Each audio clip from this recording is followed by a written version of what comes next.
daming job opening. Guys, apply na. Oo, simulan nyo ng ano. Uy, ano to? Parang may tumatawag. Nagla-live tayo. Sino ba yun? Is it your phone? Ibaba nyo nga. Silent naman Wala ako. naman. Nakasilent. Well, sagutin na natin agad. Baka may importante sasabihin eh.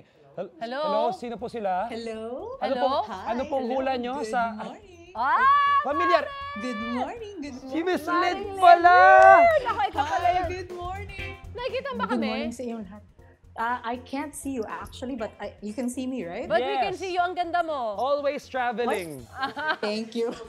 Nandito ako ngayon, mga kapuso, sa backlot ng Universal Studios, Studio 3 particularly, sa hospitality area para sa pelikula na aabangan natin. Ito yung Fall Guys. So, guys, pwede ko na ba kayo i-tour dito? Go! Sabi na yan kayo. yung movie eh. Ayaw pa sabihin ni Miss Lin nung una eh. Sikat pa daw, syempre. noon. Sinisikreto ko pa muna. Okay, Oh, kasi wow, alam what's niyo ba, na nagtala ng Guinness Book of World Records ang pelikula. Ayan, yung stuntman nila, kasi nagawa nila yung Canon roll ng 8.5 times. So, nasa Guinness Book of World Records siya. Ito yung hero car. Hero car, ito yung parang extra na kotse because pag nakita niyo yung kotse, yung aftermath niya, hindi mo na siya makikilala.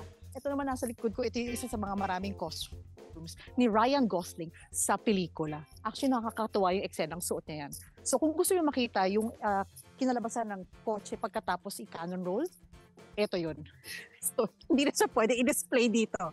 So, ito yun, para isang ikutan, ito yung hospitality area. So, usually hospitality area, dito nag-aabang yung mga kapatid natin sa media, lahat tayo nag-aabang dito bago kanila tawagin para ma-interview yung mga stars. So, ang na-interview ko today ay sina Ryan Gosling, Emily Blunt, tapos si Winston Duke at Hannah Waddingham, pati na ang kanilang director.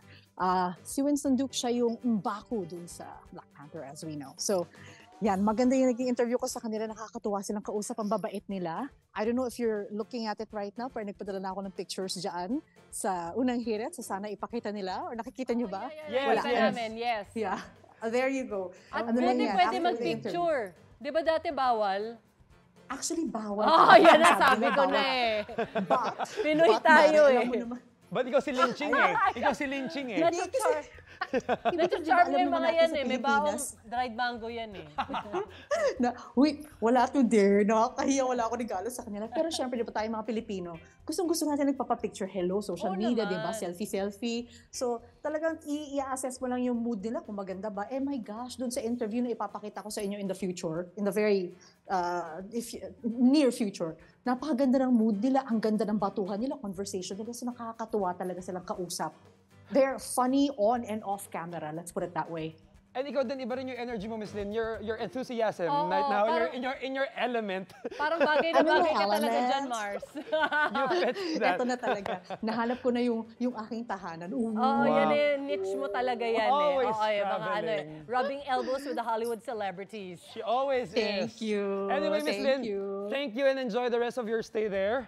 Ingat and see you I soon. will. Thank you so much. Thank you for touring us Safe around. travels back. Thank you. Bye, guys. Live in LA, Lynching. Ang bongga, Ano, di ba? Meron tayong pa phone patch ba tawag doon? Hindi yung video Video, patch. video oh. patch, Video, yun, oh. video call. Amazing. Yan, All yung the way mga from- abangan naman tayong bagong pelikula.